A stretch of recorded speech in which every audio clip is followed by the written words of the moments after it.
শান্ত হন, আমি কিছু কথা বলতে চাই। আজকে নির্যাতিত নিপীড়িত ফিলিস্তিনি মুসলমানদের স্বাধীনতার দাবিতে শত প্রতিবন্ধকতার পরেও আপনারা যে উপস্থিত ঘটিয়েছেন আজকের এই ঢাকা শহরে, যদি কোনো বাধা না আসতো তাহলে সরোয়ারদের মতো 10টা উদ্যানেও মানুষ জায়গা দেওয়া যেত না। আমি সুস্পষ্টভাবে বাংলাদেশের বর্তমান সরকারকে দাবি জানাচ্ছি, কোনো পরোয়া করবেন না, ময়দান আমাদের হাতে, কথা বলতে দেন।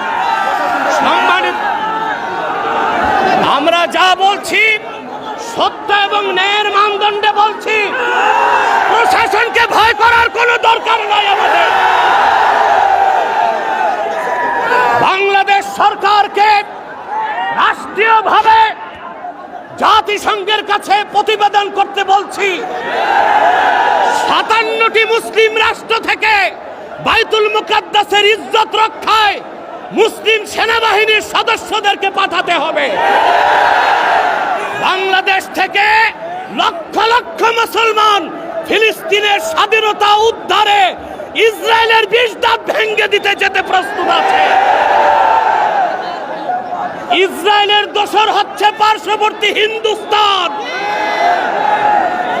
ইসরায়েলের চিরবন্ধু হিন্দুস্তানের সাথে বাংলাদেশের কোনো ব্যবসায়িক চুক্তি হতে পারবে না, কোনো রাজনৈতিক চুক্তি হবে না।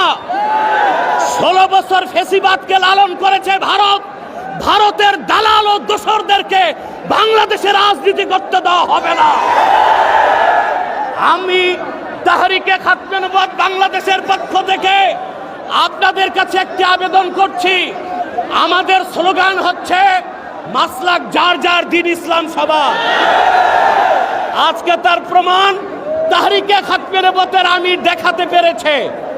সম্মানিত সুধী, আমি একটি আহ্বান করছি, কুখ্যাত কাফের কাদিয়ানীদেরকে রাষ্ট্রীয়ভাবে অমুসলিম ঘোষণার দাবিতে সকল মাসলাকের মুসলমানের নেতৃত্বে তাহরিক সরওয়ার দিতে বাংলাদেশের ইতিহাসে বৃহত্তম মহাসমাবেশ করতে চায়।